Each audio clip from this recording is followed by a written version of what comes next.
Yep, sorry about starting the video 1 minute late. That's my fault. Okay.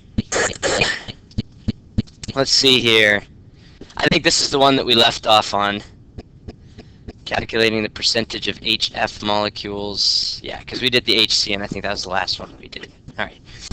So let's pick back up on this. Honestly, there's not, again, I'm just giving you a lot of practice on these, so if you feel like you've got it, you might not need to watch this particular practice problem. But this will be a good sort of warm-up to get back into this. We want to know the percentage of HF that gets ionized in a 0.1 molar HF solution and a 0.010 molar HF solution. Well, there's something else that we probably need in order to figure this out. Not something else, but something that we need that we have been needing.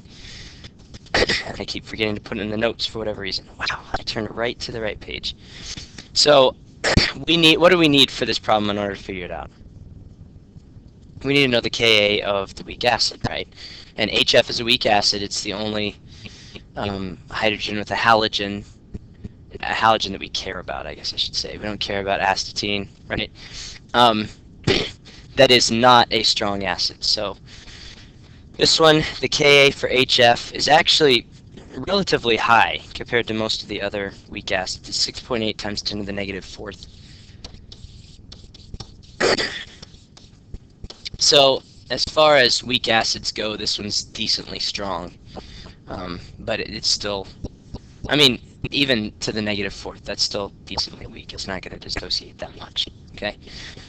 So we've got a 0.1 molar HF solution. So again, first thing you always want to do on these is just write down your equation for the dissociation of the acid.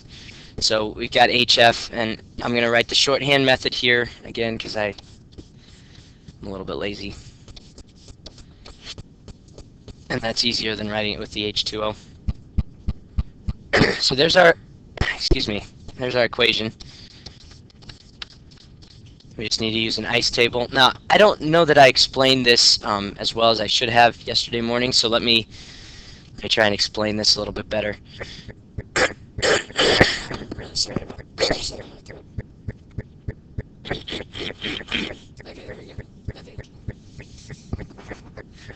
Alright, so if we have a 0.1 molar HF solution, you kind of have to think about, I know it's not immediately obvious that that's our initial concentration, okay, but you sort of have to think about how we would make this HF solution in the first place, right?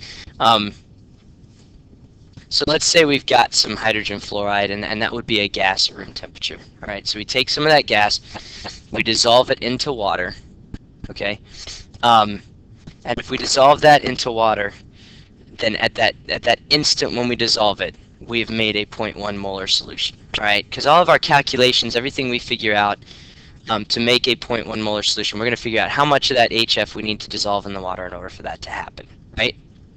Everybody with me so far? Okay, I'm just going to figure out how many moles of HF I need in a liter of water, okay? So I make my solution, right? And then immediately, as soon as I make that solution, some of that HF starts to dissociate, okay? But in order to make the 0.1 molar solution, I just figured out how much of the HF I need to put into the water, okay? And then as soon as I put it in the water, it's not really a 0.1 molar solution anymore.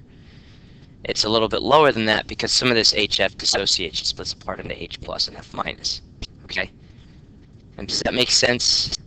You guys are kind of looking at me like... I just want to make sure that that's clear because, you know, we're going to start just plugging these things in for the initial and not even really thinking about why. But I want to make sure that you're aware of the fact that when we make a solution, okay, we're just putting it into the water.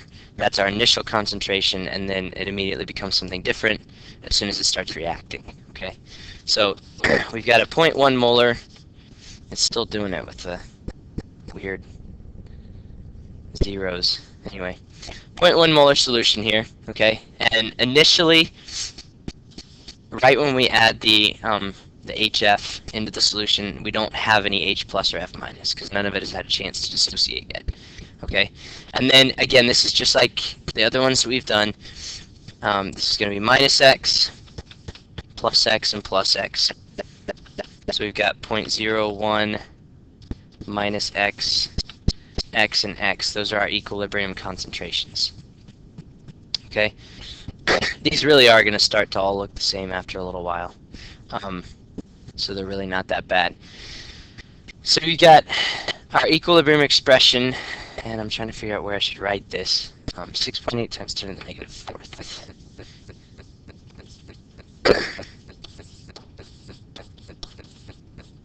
So 6.8 times 10 to the negative fourth is equal to my H plus concentration times my F minus concentration. Those are my two products, and those are both x, so that's going to be x squared over 0.1 minus x. Okay? Now, again, we're going to make an assumption here, okay? Because otherwise, if I don't make an assumption, then I have to do a quadratic equation for this, or quadratic formula for this one, okay? Because, you know, this 0.1 times 6.8, that's just going to be a number, but then we're going to have an x term, and then we're going to have an x squared term. So that's just awkward. I want to avoid that if at all possible. So what I'm going to say here is that because this is a weak acid, this x right here, the amount that actually does dissociate, I'm going to say is fairly low compared to the 0.1. Okay? And so what I'm going to say is, I think I can approximate, in fact I think it's so low that 0.1 minus x is basically just 0.1, that the x doesn't really make a difference when you subtract it from 0.1. Okay? That's the assumption that I'm going to make. So when I make that assumption, I can rewrite this as 6.8 times 10 to the negative fourth is equal to x squared over 0.10. Now this assumption doesn't always work, okay? So we have to check it at the end to make sure that it does. So I'm going to multiply those two numbers together, and then I end up, you know, solving for x here. Where's my calculator?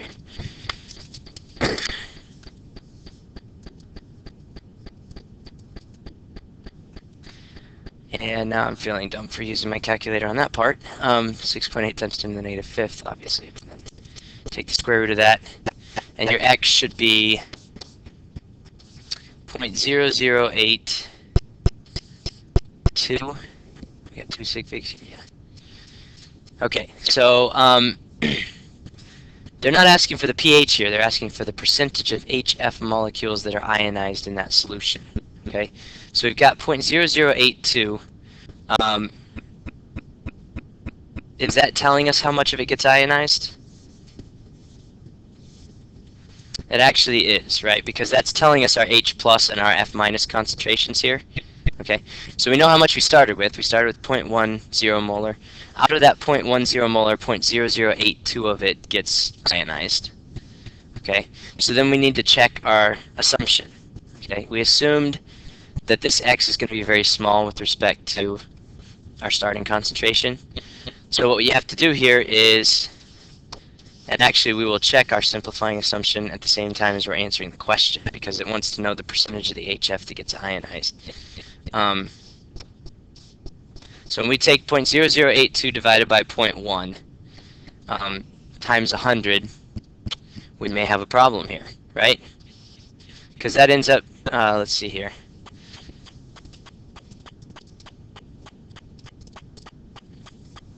That means that 0.0082 is actually 8% of our original concentration. Okay? Now remember, we have, if you watched the video last night, the rule is, the cutoff is kind of 5%. Okay? Anything that's above 5%, if our percent ionization is higher than that, then we probably can't use our simplifying assumption here. So what that means is, what would we have to do on this one? You don't want to say it, because if you don't say it, maybe it's not true. You're going to have to use the quadratic formula on this one, yeah. So, we're not actually going to do that, because we've done a couple of examples like this, alright? But I just wanted to show you one. I wanted to show you why it is important sometimes, and really this is more to prepare you for college than anything else, okay? Because, like I said, this is not going to be on the AP exam. I'm not going to put one on your test where you can't use the assumption, okay? But, you know, you may get into a college class where the professor's Not very nice, and he makes you use a quadratic formula to solve one of these things. All right, so I just want you to be aware that sometimes the simplifying assumption doesn't work. Now, let's notice the situation here, okay? The simplifying assumption didn't work here, or why?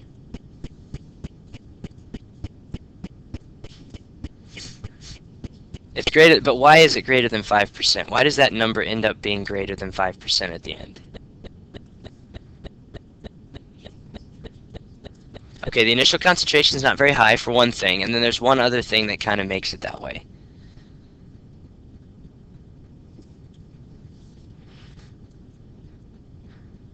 What about our Ka relative to the Kas we've looked at so far?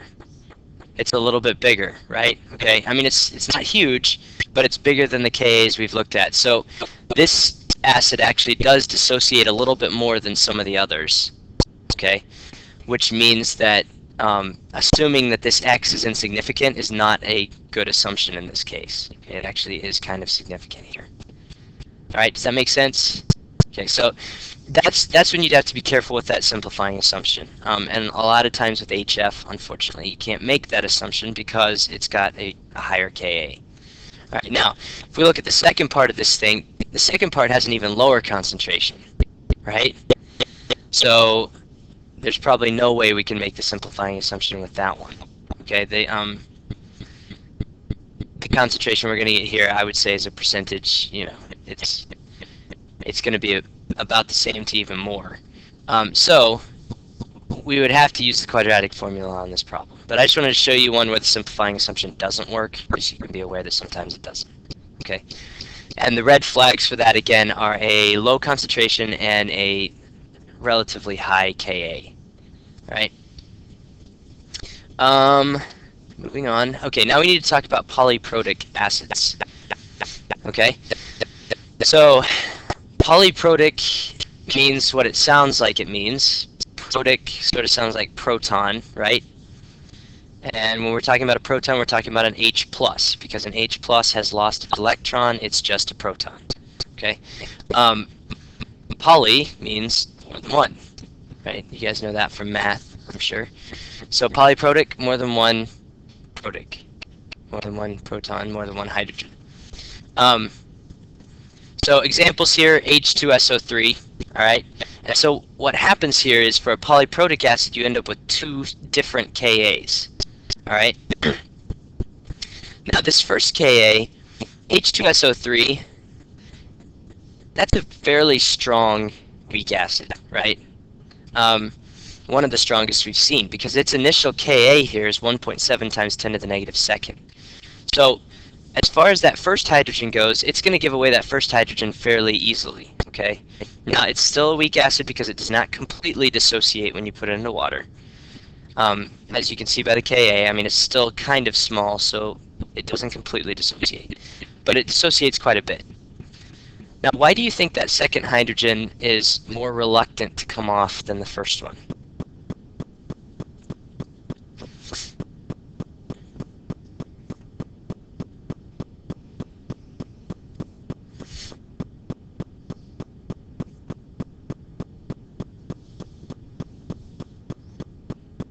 There really are people here this morning. Let me just tell you, if you're having trouble with this. Yeah. So H2SO3, it's neutral, right? It's a neutral compound. So for it to lose one hydrogen and have a negative charge, that's not that big a deal, right? Okay. So that first hydrogen, it'll come off pretty easily. Water molecules, you know, they're fairly electronegative, so they can pull that first hydrogen off fairly easily. And you end up with your H plus and your HSO3 minus. Really, this is H3O plus, right? We're writing the shorthand method here. But then once you have HSO3 minus, well, that thing already has a negative charge, right? So to give away another hydrogen and now have a 2 minus charge, that's a little bit more rare, okay? This hydrogen just doesn't want to come off as much. Or actually, I guess I should say the SO3 doesn't want to let go of that hydrogen as much, okay? So hopefully that makes sense. That's why the second Ka is going to be quite a bit smaller than the first. Okay, that's always going to be the case. The second hydrogen, the third hydrogen, the more hydrogens you're giving away, the less likely it is to actually dissociate. Okay, so the first hydrogen on H2SO3 is going to come off pretty easily. The second one, not so much. I guess I have that written there. It's always easier to remove the first proton than the second one, and if you have 3, it's easier to remove the second one than the third one. That's about as far as we go with that. So it gives the Ka values in your book if you're bored and want to just look those up at some point. A lot of fun. So as long as we're going to do another little trick here, okay, just to simplify our work. As long as this first Ka and the second Ka differ by a factor of 10 to the third or more, then we're going to make an assumption that pretty much all of the H plus concentration here is coming from the first hydrogen. Okay, and so then we can kind of treat it as a monoprotic when we're calculating our pH. Okay, so again, we can just use the first Ka to estimate the pH of most of our solutions, as long as these are, as long as these differ by a factor of 10 to the third or more, and usually they do. All right, if you look back at this, if you look back at this example, I mean, these differ by a lot more than a factor of 10 to the third, right? Okay. So let's do a sample problem here. Actually, let me pause it for just a second.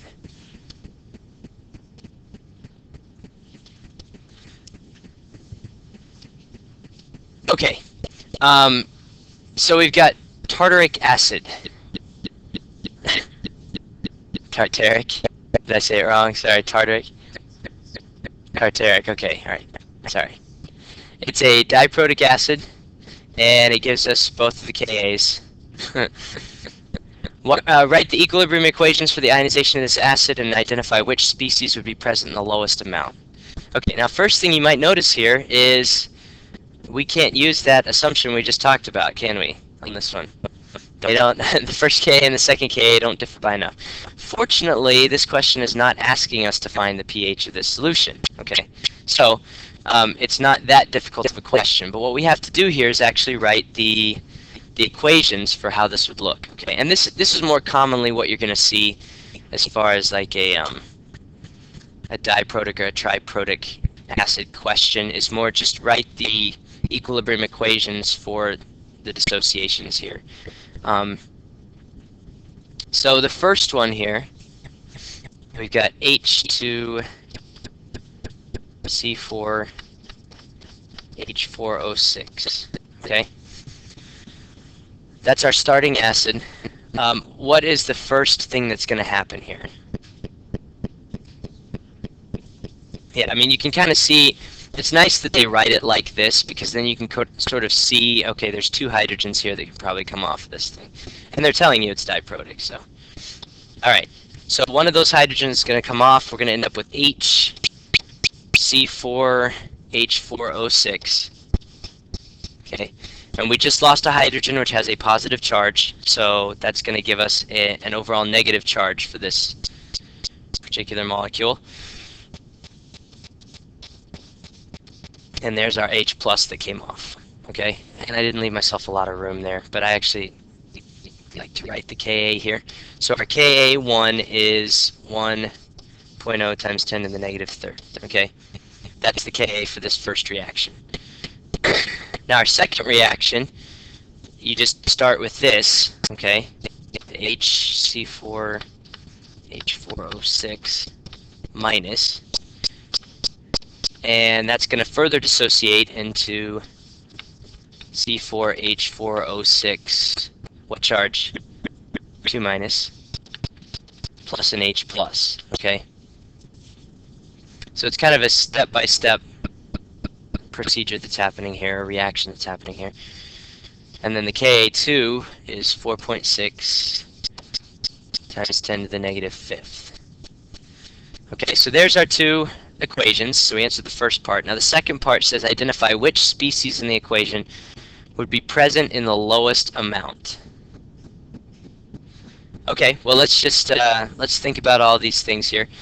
H2C4H4O6, is that going to be present in the lowest amount? No, I mean, actually, that's probably going to be present in the highest amount, right? Because this is a weak acid, so because that K is low, it means that we have more reactant than anything, okay? So some of that does dissociate, and we end up making some H plus and some HC4, H4O6 minus, okay? Now, is the HC4, H4O6 minus going to be present in the lowest amount? No, because again, out of this, based on this second Ka here, which is even lower, not very much of this dissociates, okay? And so I think probably our choice here is fairly obvious. Which one is present in the lowest amount? C4H4O6 2 minus, okay? That's going to be present in the lowest amount. So again, a fairly easy question. I mean, this one's not too bad. It gets worse when they ask you for pHs, but usually they won't do that unless you have one where the difference between the two Kas is large enough that we can just assume the first one is the one that matters. Okay? Another sample problem here. Solubility of CO2 in pure water. It's giving us a molarity there. The common practice is to assume that all of the dissolved CO2 is in the form of carbonic acid, which is produced by this reaction. We want to know what's the pH of a 0.0037 molar solution of H2CO3.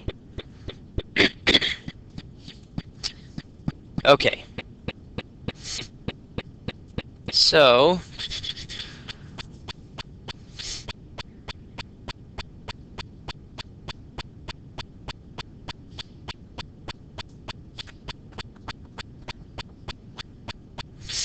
they're telling us this is a 0.0037 molar solution of H2CO3, right?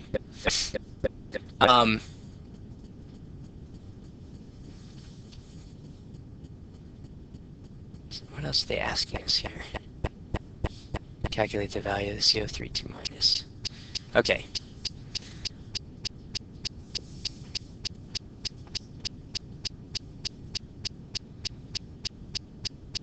Any ideas on how we would start this one? What? Am I doing something wrong? Oh, what happened there? Oh, that's weird. Okay, yeah, that should have been a decimal point on the second slide, but it evidently wasn't. I don't know why I would have retyped that rather than copying it. That's strange. Huh. Okay, anyway. Okay, sorry. We better now. So, how might we start this one if we want to know the pH of this solution? Any ideas? Okay, we might need to make an ice table eventually. Now, actually, there's probably one thing we need to know here that we don't have, and I need to see if I have it here. I don't, so I'm gonna have to look it up. We probably need some Kas here, right? Because you've got H2CO3, right? So that H2CO3 is gonna dissociate twice. So this equation is nice, okay, this one right here, but it's not really helping us out a whole lot, okay? The CO2 and the H2O are producing the carbonic acid when those two things react with one another, okay, in the water. And so what they're saying is we've got 0.0037 molar solution of the H2CO3, okay? So any acid that comes from this is going to come from the fact that this H2CO3 is going to break apart, right? It's going to give away its two hydrogens there in the water to form some H+. So what we really need to do is write new equations here, and we probably need to know Ka values for these things. So we've got H2CO3 here. How much time do we have? Okay, I think we're good.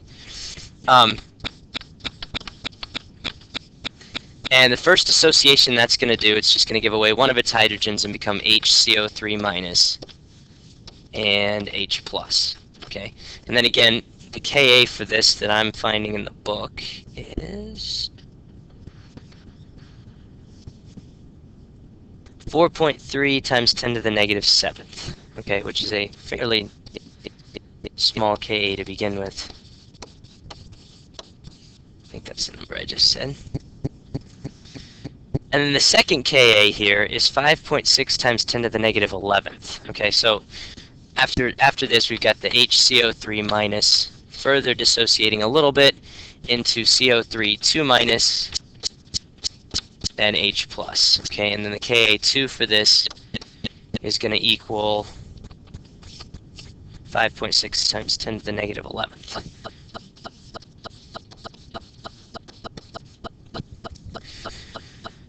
Okay, do those differ by a factor of 10 to the third or more?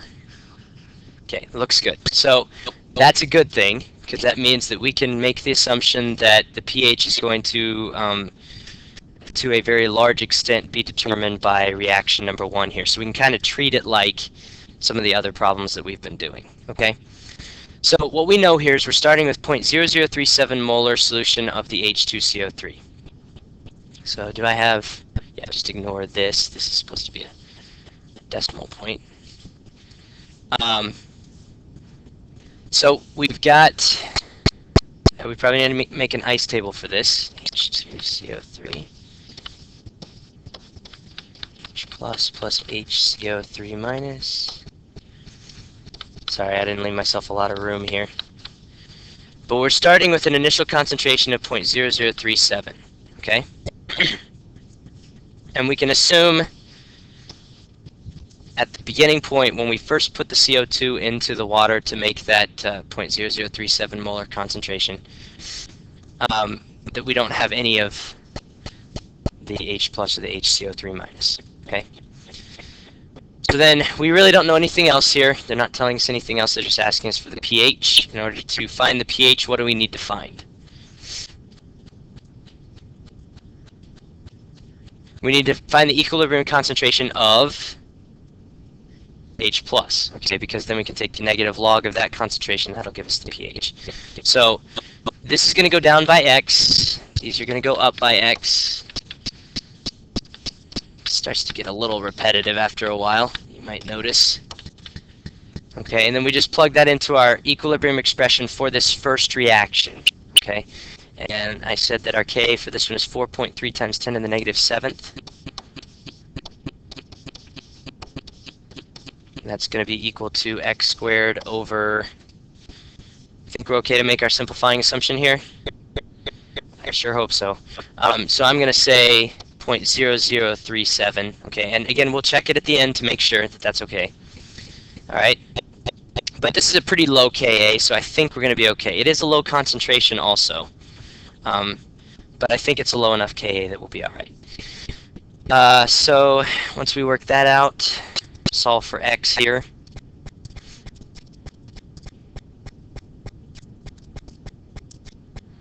Getting 3.99. I guess we've only got 2 sig figs here, so 4.0. 4.0 times 10 to the negative 5th. Okay, so that's our H plus concentration. Now, we need to make sure that we're okay. All right, our initial concentration is 0.0037. So if you take 0.0037, we're checking our assumption here. 0.0037 divided by, nope, let me try that again. If we take 4.0 times 10 to the negative 5th divided by 0.0037 times 100, hopefully that's going to give us less than 5% here.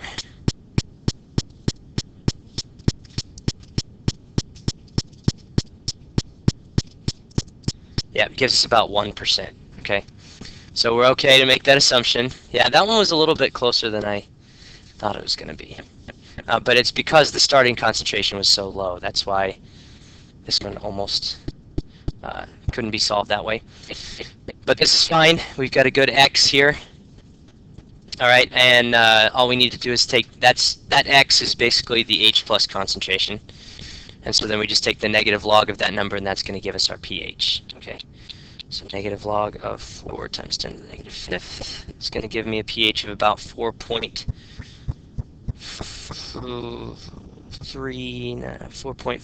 I guess, is what we would round that to. Have 2 sig figs there. I said 4.40, right? Yeah, 4.40.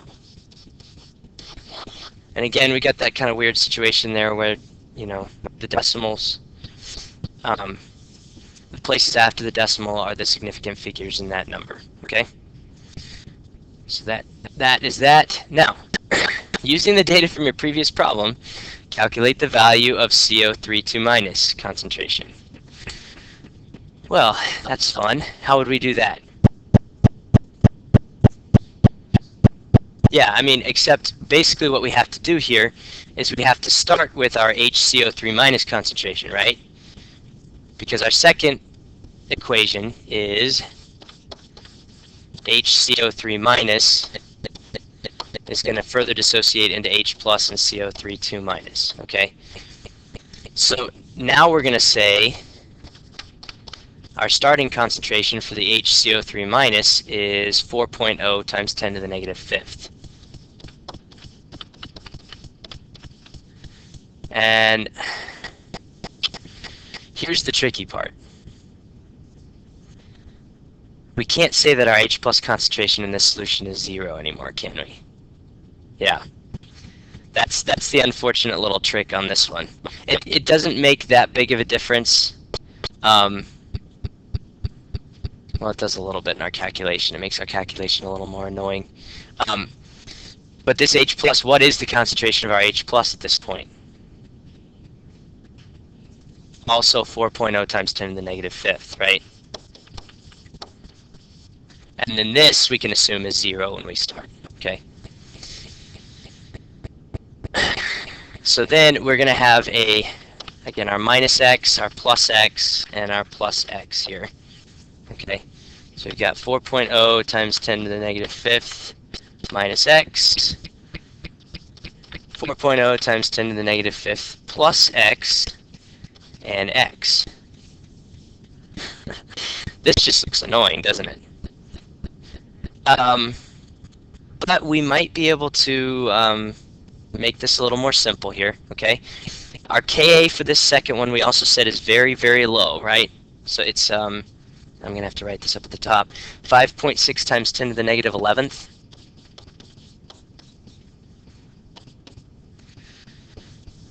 So because that's so low, the additional amount of H plus I'm going to get from the dissociation of this, I'm thinking is probably not very much, right?